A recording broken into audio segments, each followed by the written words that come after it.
I think it's important to realize that poetry is a link. It's a link to other people's experiences, their consciousness, what they have gone through.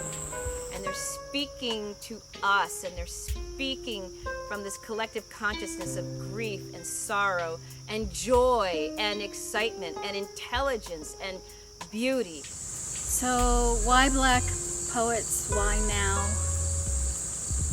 For me, the best way to learn about history is through poetry. And when I read the poetry written by Black poets, I learn about things that have been omitted from the history books by the white historians. For far too long, the Black voice has been suppressed, and it's time to be heard. You know, we're witnessing a lot of atrocities here, and we need to be reminded that there's a lot of positive energy, there's a lot of hope, there's a lot of encouraging words, and I'm happy to be a part of sharing some of those words with you. In this time of all the revelations of devastating racial injustice continuing, reading these poems by Black poets turns a kind of overwhelming, amorphous ache in my heart into something painfully and beautifully articulate. I'm embarrassed by the society I belong to in a lot of ways, but I'm part of the conversation. We're all part of the conversation, so it's like let's try to contribute something. Let's move the conversation forward in any way we can. So I think this is part of that. I am here to listen and to learn. I want to understand how to be part of the solution to racial injustice. Poetry can help us discover common ground. Let's see what we find.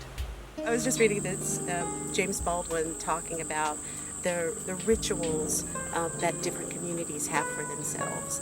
And those rituals are not different. They're very much the same as in any community.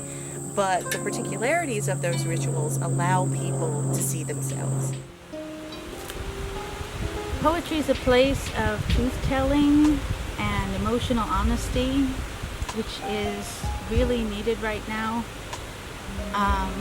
Police brutality against Black citizens is not a new thing, but it's newly documented, and we need to pay attention. And there is this fire that's burning deep in their souls, this fire of desperation to know that enough is enough, and we are not going to sit by idly.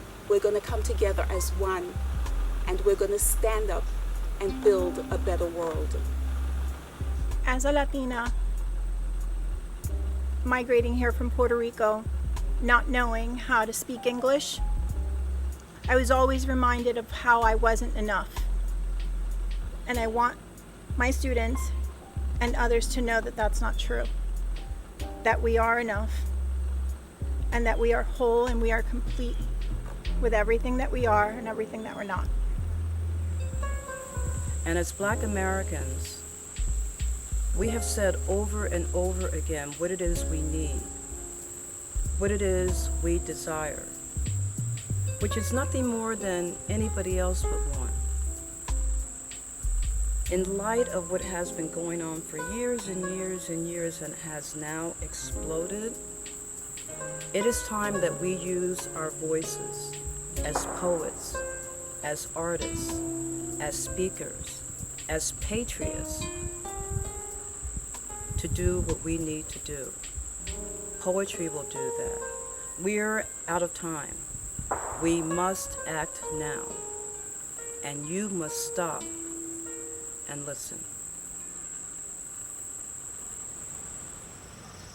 Well, my name is Grace Adele Hoshella, and we are here at Little Pond, and I'm going to read the poem Countless Schemes by Eve Ewing. This is from a collection of poems called 1919, which has to do with the 1919 riots. There was a little boy named William who was swimming in Lake Michigan, and as if there was an imaginary line in the lake, he drifted over from the black side over to the white side. There were white people on the white beach who were throwing stones at black people in the water. So there are many different accounts. We don't know if it's Eugene. We don't know if Eugene was actually struck by a rock. We don't know if he was afraid to get out of the water, but in any case, he drowned. And people were very upset on the African American side, on the black side, and they called the police, and the police came, and they asked for the whites, someone responsible, to be arrested, and the police refused to arrest anybody.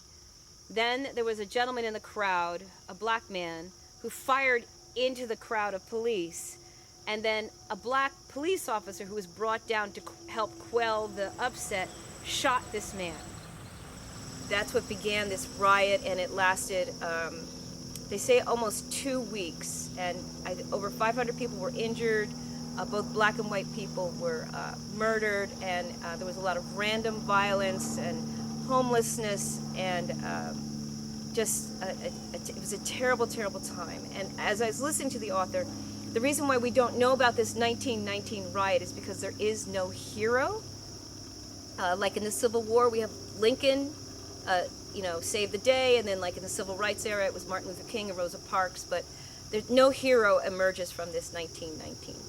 So this poem has to do with a group of 6 black men and 6 white men who got together and were trying to deal with the Negro problem. The Negro problem, which originated from the Great Migration, which happened after Jim Crow. These people are leaving a great violent, random lynching, rape, disrespect of the human body, moving to the north. It's also after World War I. Troops are coming back. Immigrants are coming into the city. But it's this idea of having a black neighbor that is really upsetting to the whites in Chicago. So there was this document, which you can find online, and I don't know the name of the document, but in it is how they try to deal with the Negro problem. The Negro problem. So this is just a paragraph from that document, and then I'm going to go right into the poem. So countless schemes, which is the name of the poem, countless schemes have been proposed for solving or dismissing this problem. Most of them impracticable or impossible. Of this class are such proposals as 1. The deportation of 12 million Negroes to Africa. 2. The establishment of a separate Negro state in the United States. 3. Complete separation and segregation from the whites and the establishment of a caste system or peasant class. And 4. Hope for a solution through the dying out of the Negro race. 1. You don't have enough boats. We came here head to toe. And now we are millions. And now we demand to sit upright. And so, you don't have enough boats. 2. You would give us the most wretched desert, not the desert of our fathers where God is watching, and manna comes down like the snow. You would give us all that is barren. You would give our children sand to eat. 3. We've been had that. 4. You said hope for a solution through the dying out of the Negro race. Hope for a solution through the dying out of the Negro. Hope for a solution through the dying out. You said hope for the Negro dying, hope through the dying, hope for the dying out, the solution dying. You said dying, the Negro dying, the Negro, hope, the Negro. You said hope for dying, hope, dying, dying, dying. You said hope.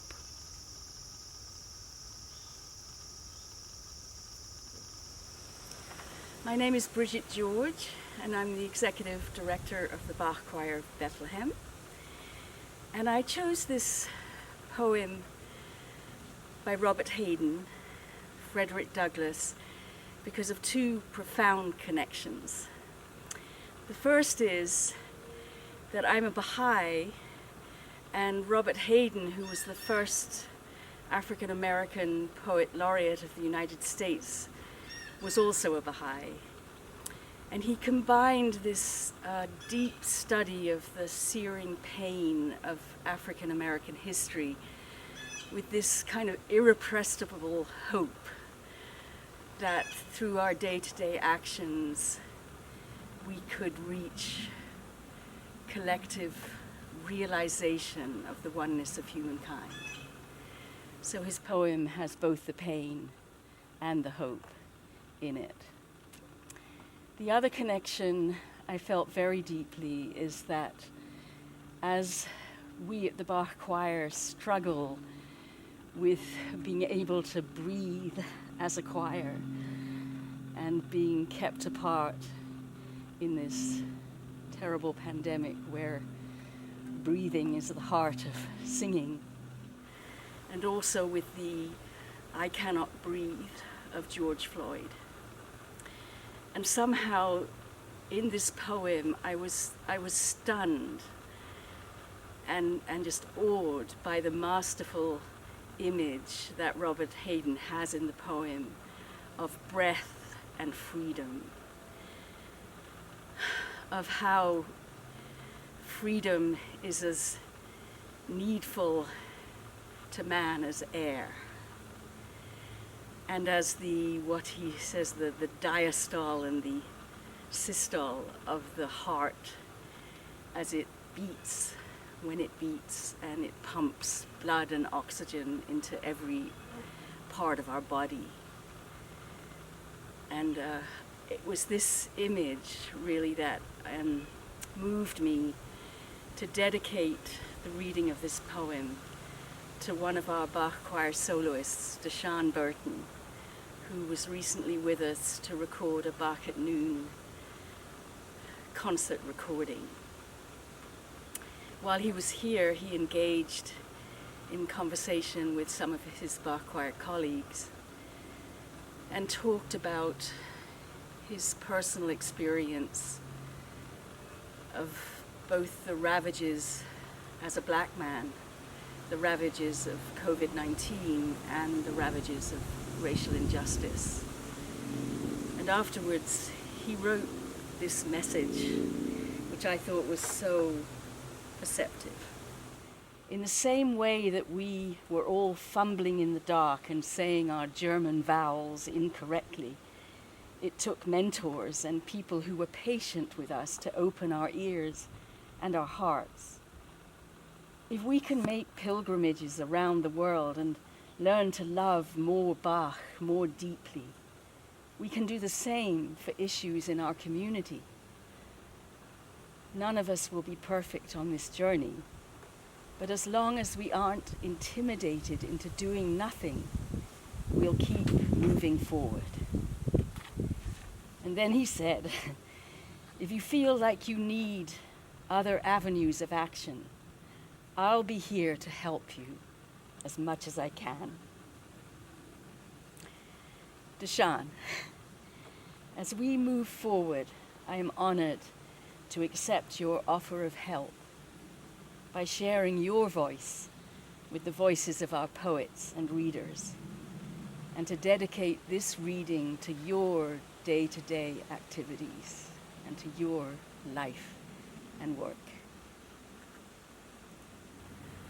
When it is finally ours, this freedom, this liberty, this beautiful and terrible thing, needful to man as air, usable as earth, when it belongs at last to all, when it is truly instinct, brain matter, diastole, systole, reflex action, when it is finally one, when it is more than the gaudy mumbo-jumbo of politicians, this man, this Douglas, this former slave, this Negro beaten to his knees, exiled, visioning a world where none is lonely, none hunted, alien.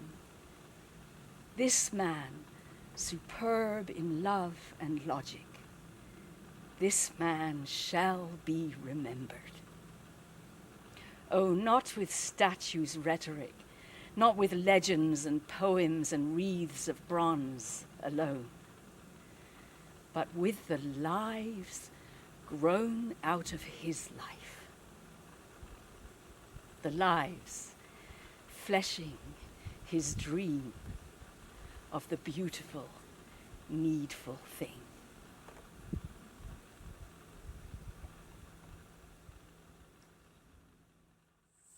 I'm Stephanie Powell-Watts. I'm reading Elizabeth Alexander's Praise Song for the Day. I love this poem because it shows us how art can connect us to the past and to the struggle of our ancestors. It connects us to the rituals of the everyday, of home and work, and shows us that those moments are worthy of attention and therefore worthy of art. And it prescribes a way forward for the brokenhearted, which at least sometimes is all of us. Praise Song for the Day. Each day we go about our business, walking past each other, catching each other's eyes or not, about to speak or speaking. All about us is noise. All about us is noise and bramble, thorn and din, each one of our ancestors on our tongues. Someone is stitching up a hem, darning a hole in a uniform, patching a tire, repairing the things in need of repair. Someone is trying to make music somewhere, with a pair of wooden spoons on an oil drum, with cello, boombox, harmonica, voice. A woman and her son wait for the bus. A farmer considers the changing sky. A teacher says, "Take out your pencils, begin." We encounter each other in words, words shiny or smooth, whispered or declaimed, words to consider, reconsider. We cross dirt roads and highways that mark the will of someone, and then others who said, "I need to see what's on the other side. I know there's something better down the road." We need to find a place where we are safe. We walk into that which we cannot yet see. Say it plain, that many have died for this day. Sing the names of the dead who brought us here, who laid the train tracks, raised the bridges, picked the cotton and the lettuce, built brick by brick the glittering edifices they would then keep clean and work inside of. Praise song for struggle, praise song for the day, praise song for every hand-lettered sign, the figuring it out at kitchen tables. Some live by, love thy neighbor as thyself.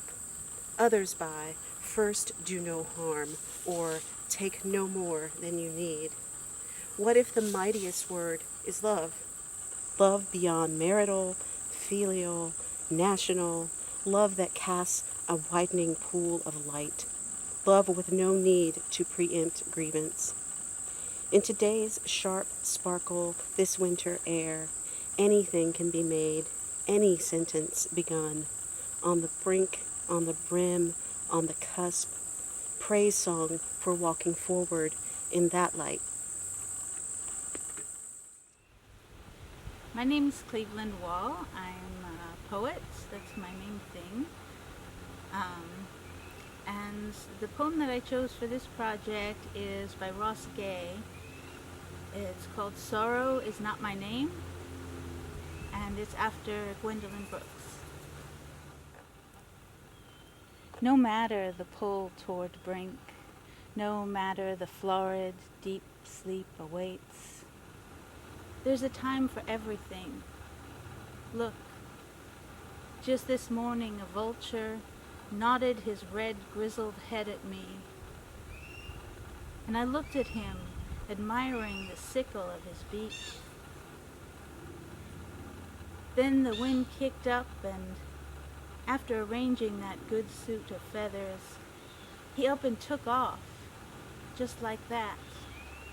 And to boot, there are on this planet alone something like 2 million naturally occurring sweet things, some with names so generous as to kick the steel from my knees. Agave, persimmon, stickball, the purple okra I bought for $2 at the market. Think of that. The long night, the skeleton in the mirror, the man behind me on the bus taking notes. Yeah. But look, my niece is running through a field, calling my name. My neighbor sings like an angel, and at the end of my block is a basketball court. I remember. My color's green. I'm spring.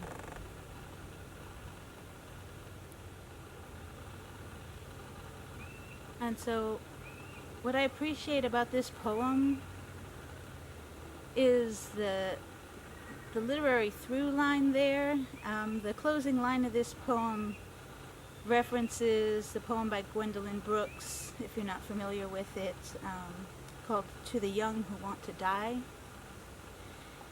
And the closing lines of her poem are, graves grow no green that you can use. Remember, green's your color. You are spring. And so she threw this kind of lifeline forward into the future to whoever. And he grabs hold of it and he calls back to her. And that's the power of poetry. And the theme of this, I mean, it has some dark underpinnings, obviously, and touches on the mental health issues involved in racial injustice also. But it's that green is my color, I'm spring. It's the resilience and the hope that pulled me to this poem, because that is also as important a part of the Black experience as all the crap that they have to deal with. And that is what pulled me to this poem. Thanks for listening. My name is Rhea Levy. I am a librarian and I work at the Bethlehem Area Public Library. And today I am going to read Middle Passage by Sonia Sanchez. And I selected this poem because of the passion and the fire that's in this poem, the pain and the sorrow that's in this poem. I selected this poem. And I hope that as the listeners listen to each word, they will get a sense of that pain and just the insanity of what she thought the individuals that came over to the American shores during the Middle Passage. I hope that the reader will get a sense of that insanity of it all. I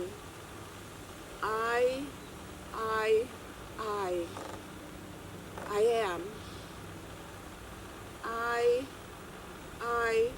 I was, I am. I was, I am, I am, I was, I am. I was, I am. It was the coming. It was the coming that was bad. It was the crossing, the oceans that was bad. It was the coming that was bad. It was the packing that was bad. All of us in ships, that was bad. It was the packing, the packing, the packing, the packing, the packing, the crossing, the coming, the coming, the crossing, the coming, the crossing, the coming, that was bad. It was the raping. It was the raping that was bad. It was the raping. It was the raping that was bad. It was the silence. It was the noise. It was the silence. The noise, the silence, noise, silence, noise, silence, noise, silence, noise, silence. I am. I am. I am. I am. I am. I am. I was. I was. I was. It was the boat. It was the boat. It was the ship. It was the ship. It was the landing that was bad. It was the landing that was bad. It was the landing that was bad. It was the standing. It was the standing on auction blocks that was bad. It was the standing on auction blocks.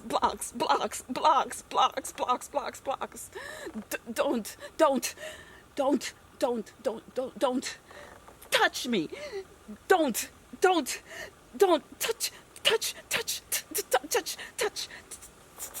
me. Please. Oh, Akua, oh, Master Jesus. It was the standing. It was the standing that was bad. It was giving birth that was bad. It was giving birth that was bad. Every 9 months, every 9 months, every 9 months, every 9 months, every 9 months, every 9 months, every 9 months. I was. I am. I am. I shall be. I was. I am. I shall be. But Mama. They know not what they do here. They know not what they do here. Do here, do there. Do there. You want to know who I am? Huh? You want to know who I am? Here to see who I am, huh? Can't you see who I am, huh?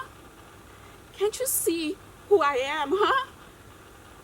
Don't you know who I am? I am. What? Where are you, America? What? Where are you, America? There you are. I thought I lost you. There you are. I thought I lost you. But then you looking at me. I'm not looking at you. I'm not looking at you. You're looking at me. Looking at me.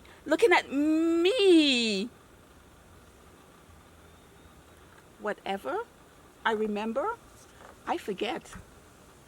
Whatever I forget, I remember.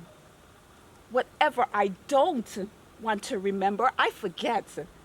Whatever I want to forget, I remember. I remember, I remember, I remember. I am here. They are here. I am here. They are here. I am here. Love. Love, love. Love, love, love. What is it, America? You don't know? We don't know?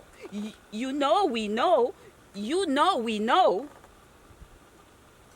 It was the coming that was bad. The coming that was bad. Across oceans, across seas, across ice steering. It was the coming, coming. Dying, living. Dying, living. How to live. How to live, African. How to live, European. How to live, Latino. How to live, Native Americans. How to live, Asians. How to live, lesbians. How to live, Jews. How to live, Muslims. How to live, Chicanos. How to live, African Americans. How to live, how to love, how to live, how to love, how to live love, live love, live love, live love, live love. Live love, la la la la la la la la la la. How to live.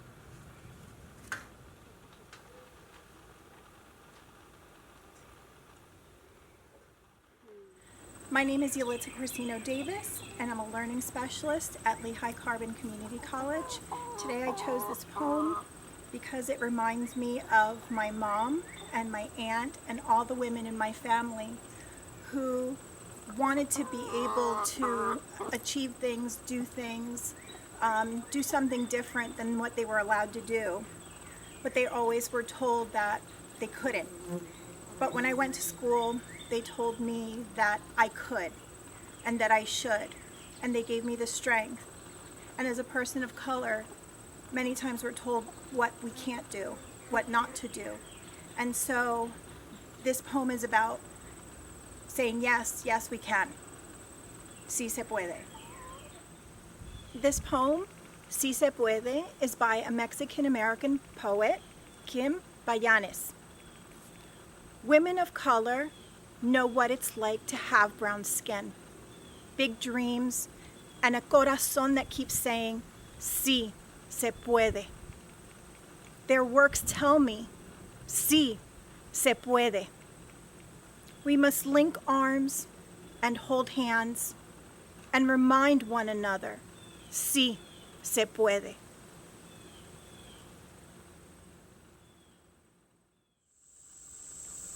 Hi, my name is Andrea Hunt Castillo. I am a retired Bethlehem Area School District teacher, and I am also an ensemble member of Basement Poetry. When I first read this poem, it transported me back to when I first started teaching in New York in the early 90s. My first assignment was at Julia Richmond High School, and I walked in. There were fights going on in the hallway, total chaos. I went to my classroom, and there were drug deals actually going down in the classroom. And I thought to myself, is this education? Is this what we have to look forward to? And I promised myself that if I could get through my very first day of substitute teaching, that I would do this because it was necessary. And that was 25 years ago. This poem reminded me of that first experience. The name of the poem is Women Writers Workshop for LK by Tara Betts. I had to stop my heart When the gate swung open so I could display identification, walk past cyclone wire with 20-foot fences, step around duck shit while watching the ducks flit and sputter on the moat stretched along the length of fence. I approached every week. This routine, this perimeter. Inside the grip of brick and steel chokes a teeming mass of women. Cook County Jail, where even the heat stifles. I meet women in classrooms with slits for windows. Some posters encourage them to read. Others outline the 12-step program. Rules posted everywhere. These women share stories crafted and emptied on hoarded paper with coveted pens. Women who know what it's like to trade your body for hunger. Women who was trying to feed their babies. Women who stabbed their man because they couldn't stand his fist drumming on their faces again. Women who just got their GED. Women who be mothers. Women who be wives and girlfriends. Women who want grilled cheese sandwiches. So they press bread on lights overhead. Women who stumble over words they read, who show each other how to say the words, who fill me up with their laughter, who gossip about who did what on the tier. Women who have a wife on the tier. Women who write letters to the boyfriend whose name is tattooed on their neck. Women that you don't ask why they're here. Women who await court dates so they kick through doors like blaxploitation heroines and hermanas de la raza. So I stop my heartbeat when I see myself in what these women do.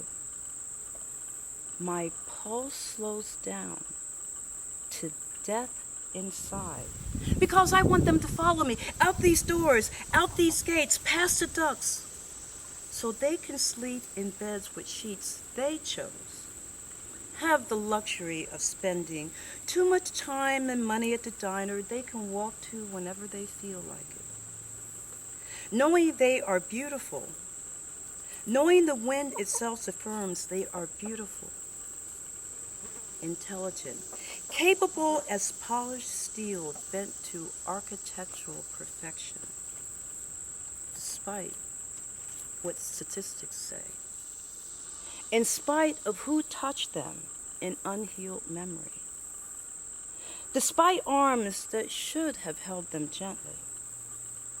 These women rip beating, veined flesh consider me worthy to look it over and give them advice when they have taught me to be humble. As a tribute for their sacrifice, a shield that dams my tears, I stop my heart from beating for a moment.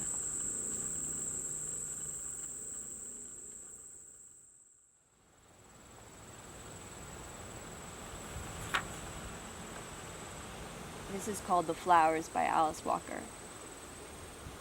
It seemed to Maya, as she skipped lightly from henhouse to pig pen to smokehouse, that the days had never been as beautiful as these.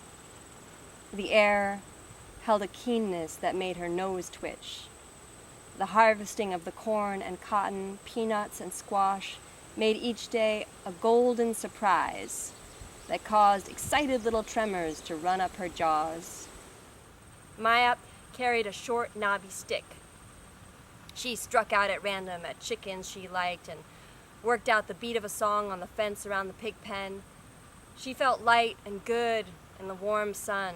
She was 10, and nothing existed for her but her song. The stick clutched in her dark brown hand, and the tat-a-tat-tat-tat of accompaniment. Turning her back on the rusty boards of her family's sharecropper cabin, Maya walked along the fence till it ran into the stream made by the spring. And around the spring, where the family got drinking water, silver ferns and wild flowers grew. Along the shallow banks, pigs rooted. Maya watched the tiny white bubbles disrupt the thin black scale of soil and the water that silently rose and slid away down the stream. She had explored the woods behind the house many times. Often in late autumn, her mother took her to gather nuts among the fallen leaves, and today she made her own path, bouncing this way and that way, vaguely keeping an eye out for snakes. She found, in addition to various common but pretty ferns and leaves, an armful of strange blue flowers with velvety ridges and a sweet suds bush full of the brown, fragrant buds. By 12 o'clock, her arms laden with sprigs of her findings, she was a mile or more from home. She had often been as far before, but the strangeness of the land made it not as pleasant as her usual haunts. It seemed gloomy in the little cove in which she found herself. The air was damp, the silence close and deep. Maya began to circle back to the house, back to the peacefulness of the morning. It was then she stepped smack into his eyes. Her heel became lodged in the broken ridge between brow and nose, and she reached down quickly, unafraid to free herself. It was only when she saw his naked grin that she gave a little yelp of surprise. He had been a tall man. From feet to neck covered a long space. His head lay beside him. When she pushed back the leaves and layers of earth and debris, Mayap saw that he'd had large white teeth, all of them cracked or broken, long fingers, and very big bones. All his clothes had rotted away, except some threads of blue denim from his overalls. The buckles of the overalls had turned green. Maya gazed around the spot with interest. Very near where she'd stepped into the head was a wild pink rose. As she picked it to add to her bundle, she noticed a raised mound, a ring around the rose's root. It was the rooted remains of a noose, a bit of shredding plow line, now blending benignly into the soil. Around an overhanging limb of a great spreading oak clung another piece, frayed, rotted, bleached, and frazzled. Barely there, but spinning restlessly in the breeze, Maya laid down her flowers. And the summer was over.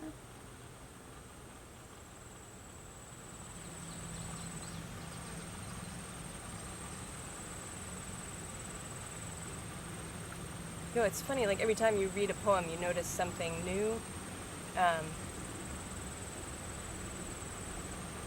And just this time I read it now, it's like she's not as interested in the body as she is in the noose. It's like the noose is what makes her actually stop. Like Maya gazed around the spot with interest, like, I don't know, it's just, it didn't strike me as before. Like, that line seems really strange now. But I guess I picked this because it seems like very much of this moment and this place, because we're in this beautiful place full of flowers in the middle of summer. And there doesn't seem to be any tragedy here. You know, but in the poem, it's like this tragedy just rises up from this like blissful summer walk with this girl gathering flowers, and it just grabs her, and then the summer is over, and I feel that way like every time I hear that another black man has been shot in the back, or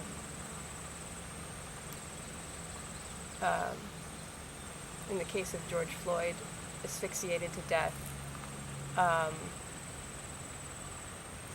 that the reality of what this country is built upon is still killing us. And it's like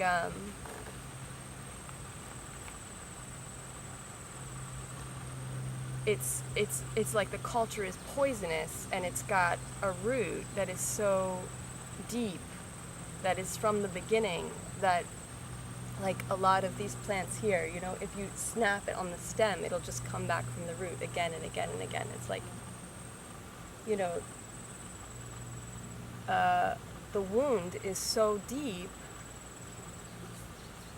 that the legacy of the wounds that were committed here are still with us and are worse than the original sin in some ways.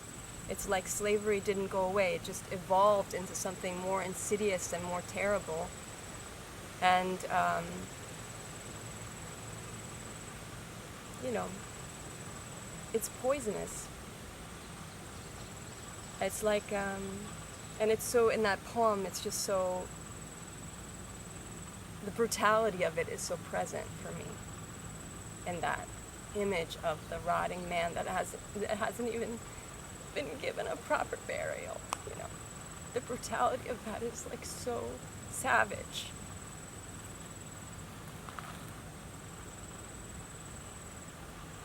It's shameful.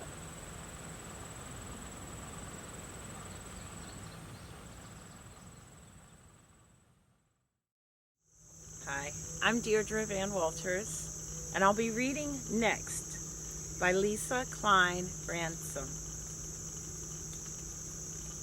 She grew up in the cotton fields of North Carolina, at her mother's hip, in her father's footsteps, sprouting tall and strong among the stalks in southern sun and soil. Her head bent, her back curved as she dragged a sack behind her, blinking away dust, breathing in dirt. She chopped and picked soft fluff out of sharp bowls that drew blood. She bit her tongue when her daddy was told on settling day, after months of bending and picking, "You'll do better next season." But next season don't fill empty pockets or hungry bellies.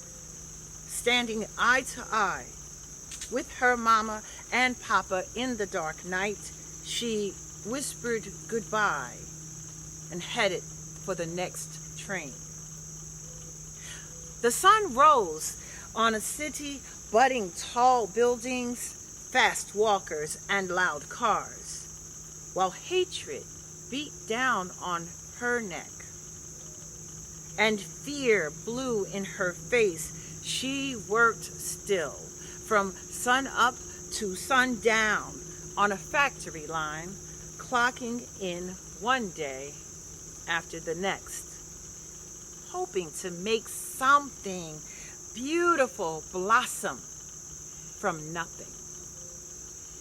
She scratched and scraped away the next years and watched as Martin, Malcolm, Fanny, Ella, Rosa, Medgar, Ruby, Al took the next steps. Watched as they preached, marched, sat, stood, boycotted, sued, and voted, giving birth to a new crop, the next generation, built tall and strong to brave the winds of hate and ignorance.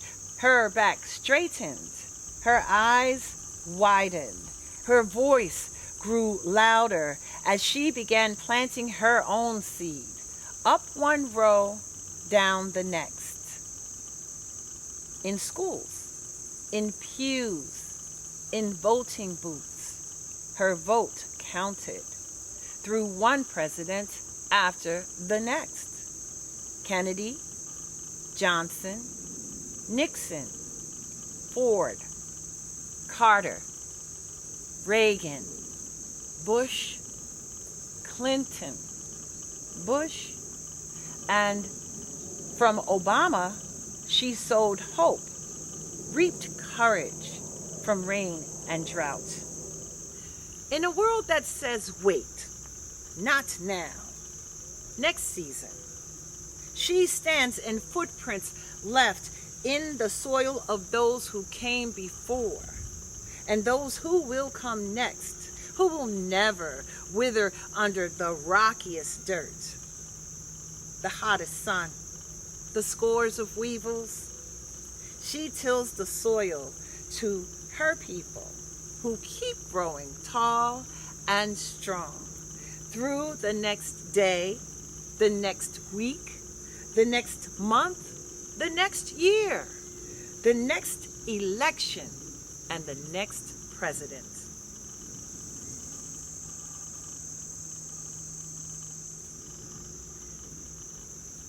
I selected this poem next by Lisa Klein Ransom. One is I like to celebrate the writer, Lisa Klein Ransom. She focuses much of her work on actual African American historical folks.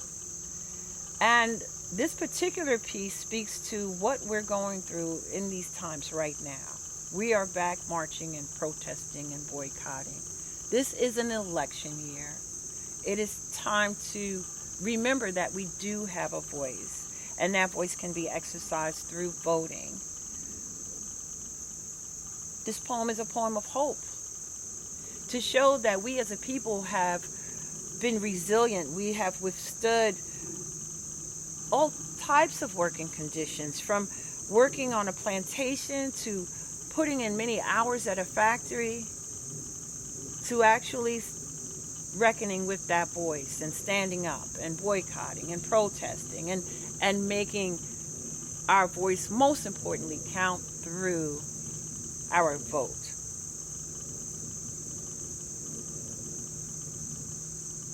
That's it.